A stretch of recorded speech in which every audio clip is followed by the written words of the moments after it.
आज इस वीडियो में अगले 10 मिनटों में मैं अपनी सदी के सबसे महान ग्रंथ के 10 कमाल के लेसन्स आपके साथ शेयर करना चाहता हूं। आप इस वीडियो को ज़रूर देखिएगा और हो सके तो 2-3 बार देखिएगा। और ये जो 10 लर्निंग्स हैं इन्हें आप लाइफ में सारी ना सही, लेकिन अगर आपको एक भी लर्निंग जमती है और आपको सही लगती है, अगर आपने उसे अपनाया, I am very sure it can have a good positive effect on the quality of your life.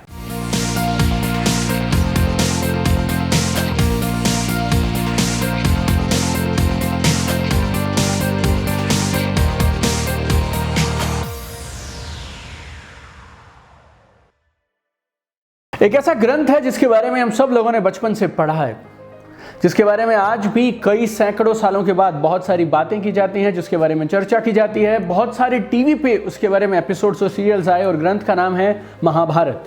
बहुत लंबा और बहुत भारी ग्रंथ है।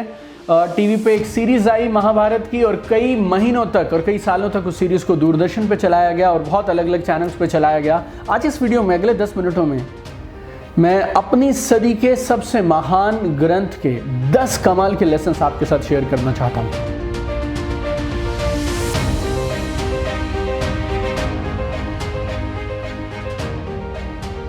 बहुत सिंपल से 10 लेसन्स हैं, बहुत रिसर्च करके हमने ढूंढ निकाले हैं। अगर आपने अपना लिया इन 10 में से 1, 2 या 3 को भी, they can change the quality of your life. Mahabharat की पहली चीज जो मैंने सीखी और पढ़ी, that is greed and revenge is door to doom. लालच और बदले की भावना ये विनाश के दरवाजे हैं। आज ये लालच और आज ये बदले की भावना शायद एक दूसरे की सत्ता हथियाने की नहीं है, लेकिन उसके बाद भी ये जो 2 इमोशंस हैं ना, ग्रीड एंड रिवेंज, ये लालच और बदला लेना, ये विनाश के गारंटेड दरवाजे हैं। महाभारत हुई क्यों? दुर्योधन को पूरा राज्य चाहिए था और वो अपने कजन ब्रदर्स पांडवों के साथ अपने राज्य को बांटना नहीं चाहता था। कभी कुछ ऐसा हुआ कि कौरवों ने कुछ ऐसा किया कि पांडवों को उनसे बदला लेना था, फिर कभी कुछ पांडवों ने ऐसा किया जिसकी वजह से कौरव चाहते थे कि उनसे बदला लिया जाए। लेकिन अगर आप इसकी गहराई में जाएंगे तो अल्टीमेटली महाभारत की रूट क्या है, क्यों महाभारत हुई, is only 2 emotions, grid and revenge, लालच और बदला लेना। और जितना दूर रह सकें आप इन 2 चीज़ों से, आप उतना दूर रहिए। आप ना सिर्फ ज़िंदगी में ज़्यादा कामयाब होंगे, but you will have good peace, happiness and excellent quality of life. Mahabharat से दूसरी चीज़ जो मैंने सीखी वो क्या है, stand by what is right, और ज़रूरत पड़े तो फाइट फॉर इट। जो सही है, जो सच है, उसके लिए स्टैंड लीजिए। और अगर ज़रूरत पड़े लड़ने की, अपनी बात को वजन के साथ कहने की, तो आपको जरूर कहनी चाहिए। महाभारत में साफ साफ लिखा है, कुरुक्षेत्र का मैदान है, कौरव और पांडव एक दूसरे के सामने खड़े हैं और अर्जुन हथियार गिरा देते हैं क्योंकि उन्हें ऐसा लग रहा है कि जिनके साथ मैं लड़ने वाला हूं वो शायद मेरे अपने ही तो लोग हैं। मैं उनके साथ क्यों, मैं जीत कर आखिर करूंगा क्या, और मैं उनके साथ क्यों लड़ूं। और भगवान कृष्ण ने जो उनको समझाया उसमें पहली चीज क्या थी कि अर्जुन, जो सच है उसके लिए तुम्हें खड़े रहना है, और आज तुम्हारी लड़ाई ये सच की लड़ाई है, राइट? सही को, सच को जीतना है। If you feel what is right, then you need to take a stand for it and you need to fight for it. Mahabharat में तीसरी चीज मैंने सीखी, बदलाव की शिकायत मत करिए, बदलाव को मैनेज करिए। Don't complain about change, manage change. पांडवों के पास पूरा साम्राज्य है, वो लोग राजा हैं, और अगले ही पल वो राजपाट सारा छिन गया। गलती किसकी थी, क्यों हुआ, क्यों नहीं हुआ, उस बात को छोड़ दीजिए। लेकिन आज आप राजा हैं, कल आप राजा नहीं हैं, और आपको उन दोनों स्थिति के बीच में जो ये बदलाव हुआ, आप इसकी शिकायतें मत करिए, इसको मैनेज करिए कि इस स्थिति में आज मैं क्या बेटर कर सकता हूं। जिंदगी में एक चीज तय है, change is the only constant. जिंदगी में सिर्फ एक चीज तय है जो रहने वाली है, वो क्या है, बदलाव, बदलाव, बदलाव।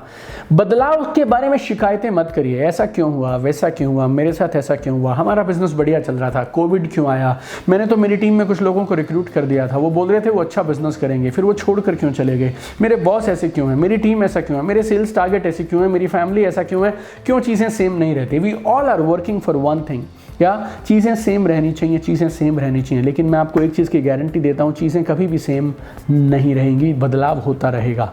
बदलाव से लड़िए मत, बदलाव से झगड़िए मत, बदलाव के बारे में शिकायतें मत करिए। Manage it. आप ये देखिए कि इस स्थिति को बेस्ट तरीके से किस तरह से हैंडल किया जा सकता है, and then keep moving, keep moving, keep moving. और ये 10 की 10 लर्निंग को आप गौर से समझिएगा, they have power to totally uplift your game. चौथी चीज जो मैंने महाभारत से सीखी, जब आप किसी अल्टीमेट गोल के लिए, लक्ष्य के लिए आगे बढ़ते हैं और आपके प्लान्स और स्ट्रैटेजीज काम नहीं करते हैं, तो फिर आपको हर दिन नई स्ट्रैटेजी और नई प्लानिंग के हिसाब से काम करना पड़ेगा। महाभारत का युद्ध हो रहा है, सुबह एक शंख नाद होता है, नगाड़े बजते हैं और युद्ध शुरू हो जाता है। रात तक वो युद्ध होगा और उस युद्ध के दौरान बहुत सारी चीज़ें होती हैं, बहुत सारे बदलाव होते हैं, समीकरण बदलते हैं, स्थितियाँ बदलती हैं। और जब आप रात को अपने अपने खेमे में जाते हैं तो दोनों टीम्स क्या करती हैं, अगले दिन की स्ट्रैटेजी बनाती हैं।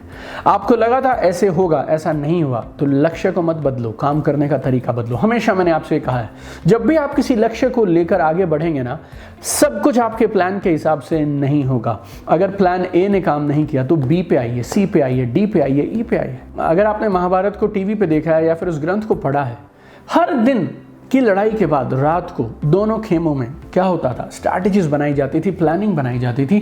हम भी सुबह से शाम तक यही करते हैं, हमारी टीम्स के साथ में टीम मीटिंग्स करते हैं। अगर हमारा एक प्लान काम नहीं कर रहा तो हमें दूसरे पे शिफ्ट हो जाना चाहिए। फिर से बोलता हूँ, शिकायतें मत करो, उल्हाने मत दो, no complain, no excuse, no blame. जंग है, जंग जीतनी है और उसके लिए हमें अपनी स्ट्रैटेजीज को और अपने प्लान्स को बदलना पड़ेगा, तो बदलेंगे, right? So keep changing your strategies. Number 5, this is one of my favourites, focus. और फोकस का मतलब ये नहीं है कि तुम्हें दिखाई क्या दे रहा है, फोकस का मतलब ये है तुम्हें क्या क्या दिखाई नहीं दे रहा है। बहुत प्रसिद्ध कहानी है महाभारत में, जब गुरु द्रोणाचार्य कौरवों और पांडवों को सबको सिखा रहे थे धनुर्विद्या के बारे में कि अच्छा बेहतर तीरंदाज आप कैसे बने। और उन्होंने एक मिट्टी की चिड़िया एक पेड़ से टांग दी।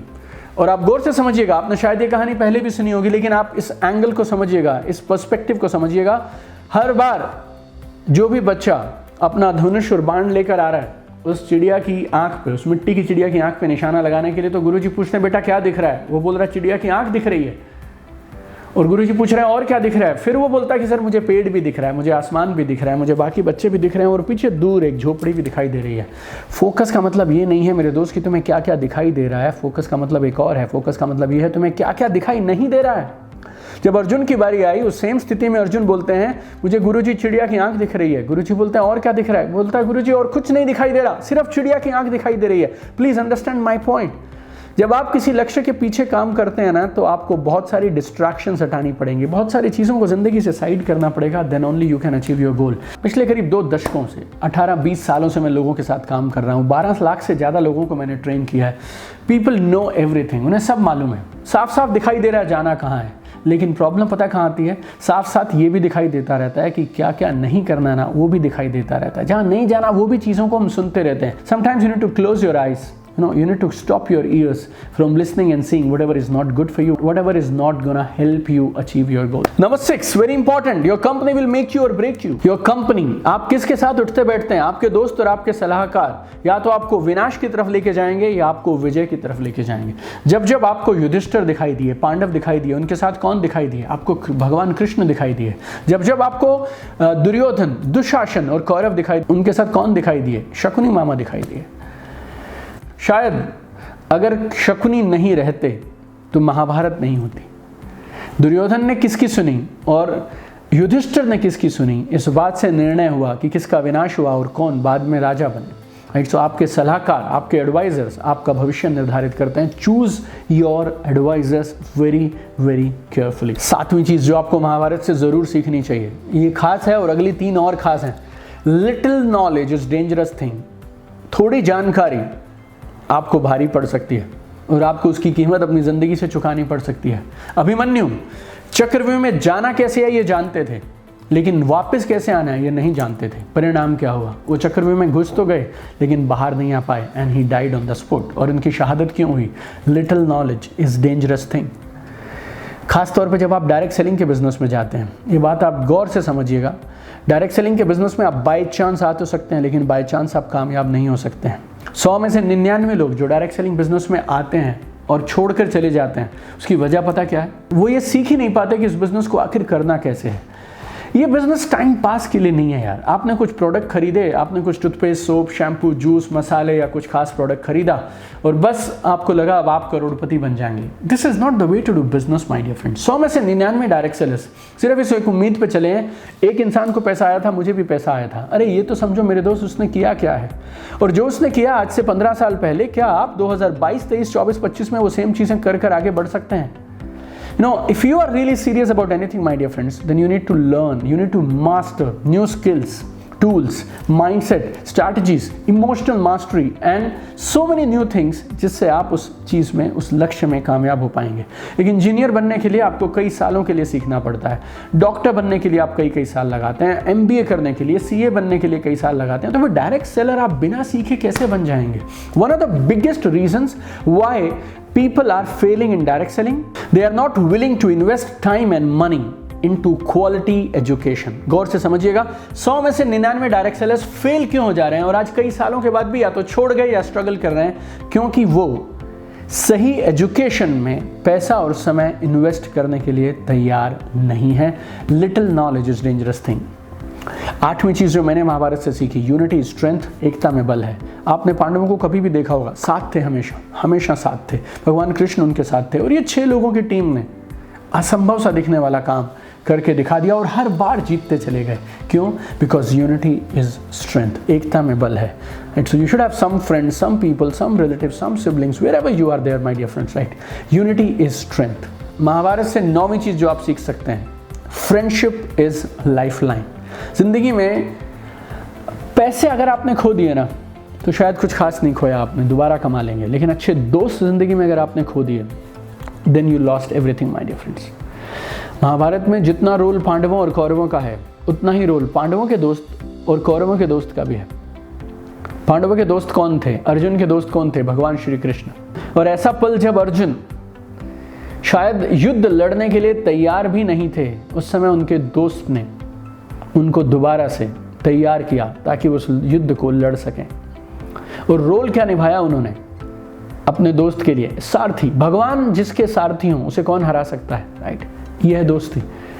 कर्ण दुर्योधन के दोस्त थे और दोस्ती इतनी ठोस थी कि उनका दोस्त जो कर रहा है शायद वो उससे 100% सहमत भी नहीं थे, लेकिन क्योंकि दोस्त को वचन दिया कि मैं तेरे साथ रहूंगा, अपनी जिंदगी की आखिरी सांस तक उसने दोस्ती निभाई।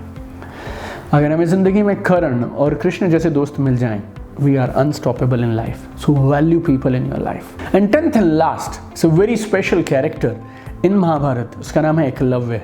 एकलव्य एक अच्छे धनुर्धर बनना चाहते थे। गुरु द्रोणाचार्य के पास वो सीखने के लिए आए, लेकिन गुरु द्रोणाचार्य ने बोला कि मैं सिर्फ राजकुमारों को सिखाता हूँ। गुरु द्रोणाचार्य ने सिखाना बंद कर दिया। उन्होंने गुरु द्रोणाचार्य की एक मूर्ति बना दी और उस मूर्ति को श्रद्धा से, विश्वास से पूजते हुए वो भी एक महान कमाल के धनुर्धर बन गए। आपका फेथ और आपकी डीप डिजायर, आपका विश्वास और आपकी तीव्र प्रबल इच्छा, ये 2 चीजें हैं ना, तो आपके पास बाकी कुछ भी नहीं है। Then also you can become a master. So Mahabharat कितने साल पुरानी है मुझे एग्जैक्टली नहीं पता, बहुत बड़ा ग्रंथ है, लेकिन जो ये 10 बातें मैंने आपको बताई हैं, आप इस वीडियो को ज़रूर देखिएगा और हो सके तो 2-3 बार देखिएगा।